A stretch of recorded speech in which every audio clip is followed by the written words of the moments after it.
So there has been a lot of great things going on with Raphinha lately. 2 days ago, people have asked Raphinha, what is going to be next? Like, what is going to be a renewal? Is there going to be a renewal? How long is it going to be? And he stated, thinking about reaching the top of football without the FC Barcelona is illogical. Honestly, I'm enjoying it all a lot right now. And I didn't expect it to even happen in my dreams. And this is what he told Movie Star. And then we do have another report coming in today that states, coming from Ferran Martinez, although there are still a few details left to sort out in terms of his release clause, Barcelona and Raphinha are very close to finalizing a deal to extend his contract until 2029. Those close to the player say there won't be any issues and the deal is basically done. So I'm actually pretty happy to hear that Raphinha will be staying at FC Barcelona until 2029, meaning that because we're in 2025, he's going to be with us for at the very least 3 to 4 more seasons, and that will take him to a total of, so he did arrive in 2022. He's going to stay here for 7 seasons. That's insane. 7 seasons is a lot. We all thought that when he first started at FC Barcelona, we all thought that he was going to be here for like maybe 4 to 5 years at the very most, and that's if he's even lucky, because we really did need a winger on the flanks back in 2022. We lacked options, and so the only player that we could have afforded at that time in 2022 was Raphinha, and Xavi Hernandez picked him. And we never thought that today Raphinha would become our club captain, also staying here until 2029 alongside with Pedri, Gavi, Bernal, and other youngsters. Keep in mind that Hansi Flick is also going to be renewing with Barcelona very soon until 2027. So if you really think about it, Hansi Flick and Raphinha are following the exact same type of contract length. Raphinha is going to be here for like maybe two years longer, but you understand what I'm saying. Like, if you want to build this project of Hansi Flick and build it well, Raphinha has to be in the picture. And Hansi Flick always relies on Raphinha, and Raphinha does trust Hansi Flick. It's one of the reasons why Raphinha today in this season is regarded as a Ballon d'Oro contenders, because Hansi Flick can get the best out of him. And once again, Raphinha does trust Hansi Flick, and that's a big deal. So what I do want to do in this video is speak about the first season of Raphinha, and then move on towards his second season and then his third season, so you guys can have a better understanding on what has been Raphinha's journey to get through this point, because it has been a real struggle. If you guys have been following Barcelona since, let's just say, the day this channel was created, or even before that, you guys would understand just how much of a struggle it has been for Raphinha to really fit at this Barcelona team.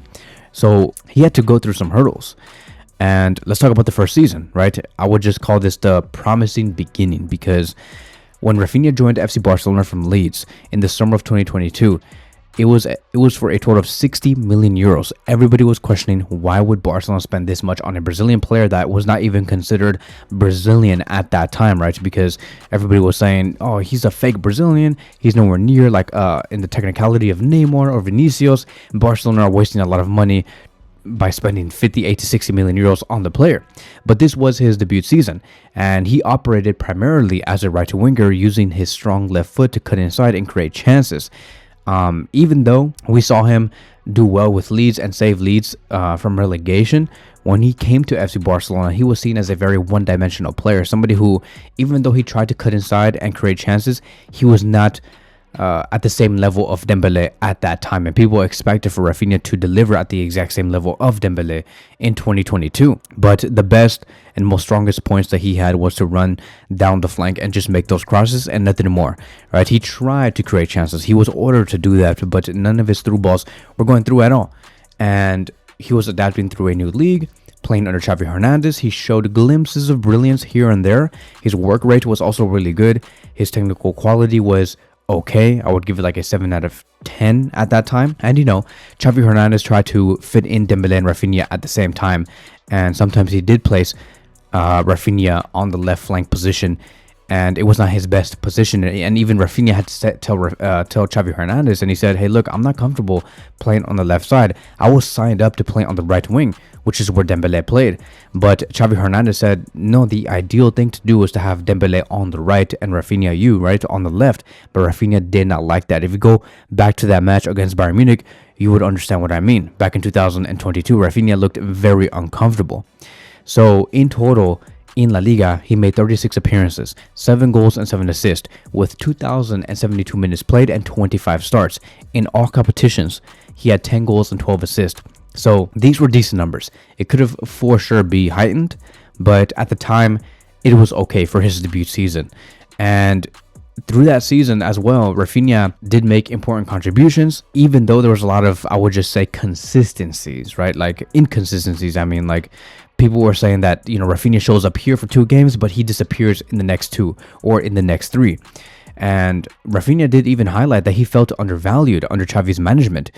And especially because he was taken out so early in multiple games, like on the 60th minute, 65th minute. And so this is what Raphinha stated. I felt that the coach and his coaching staff did not trust me.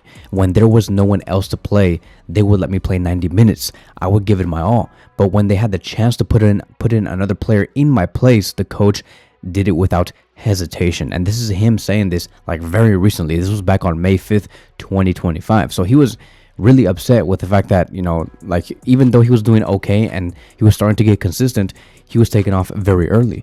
And we also have to keep in mind, right, that I honestly do think that the reason why Raphinha was taken off early is because at that time we also had Ferran Torres and Dembele and also Ansu Fati, 3 players who were playing very decent under Xavi Hernandez. Like if you even look at Ansu Fati's numbers under Xavi in that season, in the first season of Raphinha, Ansu did really well. Dembele was also doing well. Ferran Torres was doing well. And, once again, I understand why Raphinha would be a little frustrated with whatever Xavi Hernandez was trying to do, because Raphinha is somebody who is very goal-oriented. He works very hard, and he wants to see his hard work get paid for, right? Like, he wants to have more minutes. And so, at that time, I would say that overall for his first season, he did okay. But I think that he even knew himself that he could have done much better. And we move on towards the next season, which was the most difficult season, because this was a time where Sergio Busquets and Dembele left, meaning that Xavi Hernandez needed Raphinha more than ever. But here's the thing, like, you combine that, right, with Raphinha not playing a lot of minutes. There were also a lot of stories going on in the media stating that there was a lot of clubs that wanted Raphinha, or there were some reports about Raphinha second-guessing his move at FC Barcelona, and that he was reading a lot of stories about the media not liking him and that he's not good enough. It was really a dark period for Raphinha in his career. So once we got into that 2023-2024 season, there were greater challenges. First of all, we did not win a single trophy. There was also a lot of financial instability, inconsistent performances coming from everybody. And to this day, this was Raphinha's worst season at FC Barcelona. In La Liga, he had 28 matches played, right? He made 28 appearances, 6 goals, 9 assists, 1,368 minutes with 17 starts. In the Champions League, 3 goals and 4 assists in 7 appearances. In the Copa del Rey, 1 goal and 1 appearance. In all competitive competitions, 10 goals, 13 assists in 37 matches. Notice how there's only 37 matches played in this season. That is because, like, for 40% of that season, Raphinha was injured. He got injured like 3 times. So not only was the media talking bad about the player, not only was Raphinha second guessing his position at Barcelona, not only was he getting limited minutes, but also the fact that he kept getting injured over and over again, and many were questioning whether Raphinha was ever going to reach like his best level at Barcelona. He had a lot of confidence dips through the season. Through that season, he was stating, last season I didn't feel confident individually. I was consistent in many games. And then he stated, man, there were several moments, not just one, when I considered leaving FC Barcelona. I didn't have the best of starts, and thoughts of moving, did cross my mind. And then he also said, after reading that you're leaving, that the club doesn't count on you, after hearing the press speak badly about you, I would never have imagined being one of the captains of Barcelona.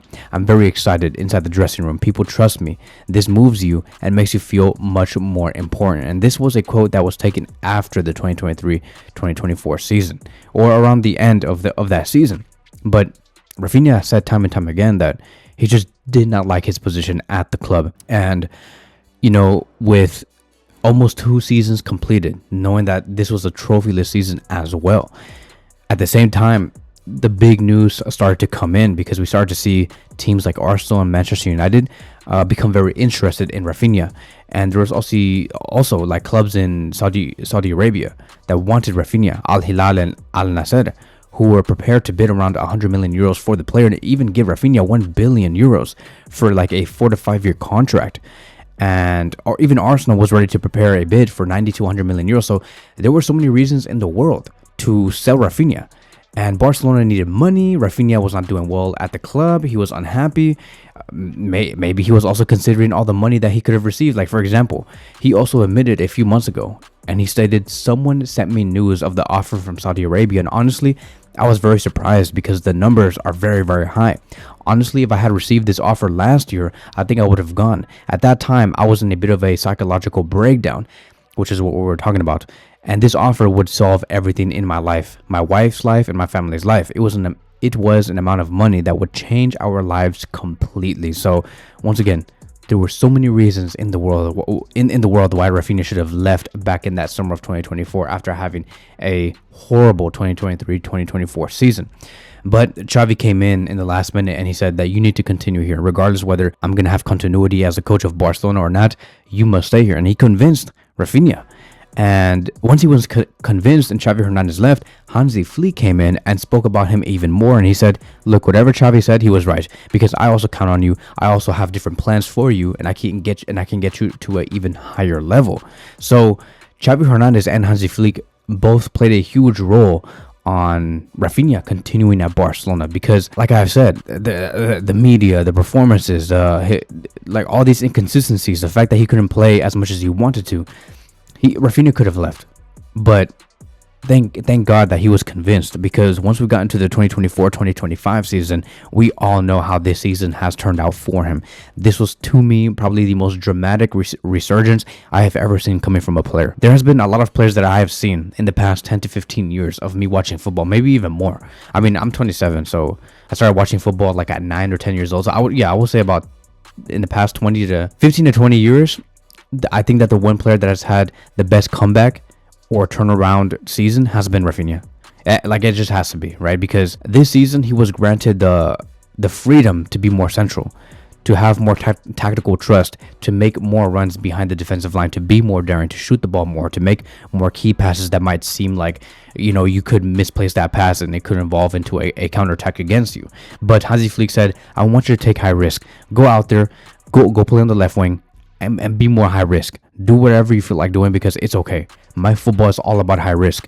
Don't think about being conservative like what you did under Xavi Hernandez. What you're gonna do is to just basically express yourself, and that is what allowed for him to increase his goal contributions this season in La Liga. He has 33 matches played, 18 goals and 9 assists in 2,596 minutes and 29 starts. In all competitions, 28 goals and 20 assists, with an expected goal rate of 18.9 and expected assisted goals of 12. That's insane. So not only did he increase his goals, not only did he increase his assist, but he also increased the amount of starts and the amount of game time he has gotten, because of two reasons. Because Hansi Flick needed him, and point number two, he was always available. He has not encountered not a single injury this season, not one. He has been reliable, accountable, responsible. He has matured, and now he's like a full-time captain compared to what he was last season. Now he's a full-time captain. Like, we see him with the armband more than ever before. And mentally, he has also gotten better. Like, this turnaround was not just driven by a tactical change from Hansi, but it was also driven by Raphinha's mindset, right? His mindset made him turn around. And now, what's like the most beautiful thing from all of this is that now he's a Ballon d'Or contender. So how are you going to go from a player that was considered as a fake Brazilian, somebody who was not counted by Xavi Hernandez as much as, like Dembele or a Ferran Torres, to now being a undisputed starter under Hansi Flick and a Ballon d'Or contender, and somebody who is a game winner, somebody who has a lot of clinched goals, because he scored a hat-trick against Bayern in the Champions League, which led to a 4-1 win. 2 goals in the Supercopa final versus Real Madrid, which was a 5-2 win. He scored the winner against Benfica, which was a 5-4 comeback in the Champions League. He has had multiple times, right, where he has had clutched goals. I think I said clinched goals last time, but yeah, clutched goals in this season. He has been very important. And I believe that if we want to have a great Hansi Flick project, you must have Raphinha in it. And this is what's going to lead us towards the last conversation, right? Because with all this being said, what is going to be the future of Raphinha? Because we always talked about how we needed to find an upgrade to Raphinha, and we needed to find like a Leao or Nico or like a Musiala type of player to go over Raphinha. But now the conversation is, who could we find that could be the backup to Raphinha? Because Raphinha is now an undisputed starter, somebody who is unstoppable. He cannot be out of the 11 whatsoever. And so I do think that going into the next season, I would like to see a starting 11 that looks like this, with Olmo as our number 9, not as our number 10. I'll explain why in a separate video. With Raphinha as our number 10, who can play on the left side sometimes and interchange roles with Nico Williams, who will be playing on the left side. So it's going to give Raphinha much more, I would just say, choices to attack, right? He'll be much more dynamic, more fluid, more freedom to really roam as a 10, because Raphinha is a player that can get you those goals and those assists. And I think that if you give Raphinha that license to cut through the right, for Lamine Yamal to play as a number 10, that can work. For Raphinha to cut to the left and for Nico to go to the center, it could also work. Raphinha can go up top and play as a number 9 temporarily, with Olmo dropping deep as a 10. It's a very fluid attack. Raphinha in the 10 position works a lot and makes a lot of sense. And if we have Bernal and Pedri as our double pivot, or you can just say Pedri and Frankie, that is also going to be something very reliable. And then for the back, as always, Alejandro Balde, Inigo Martinez, Kubarsi, Jules Koundé, and Szczesny in the goalkeeper position. I believe that if you have an 11 like this, it's a very competitive 11. So I would really love to see that. And so our next video is going to be about Dani Olmo, because I have a few things to say about Dani Olmo. So stay tuned for that. That is going to be wrapping up today's video. Thank you guys so much for watching, and I will see you guys in the next one.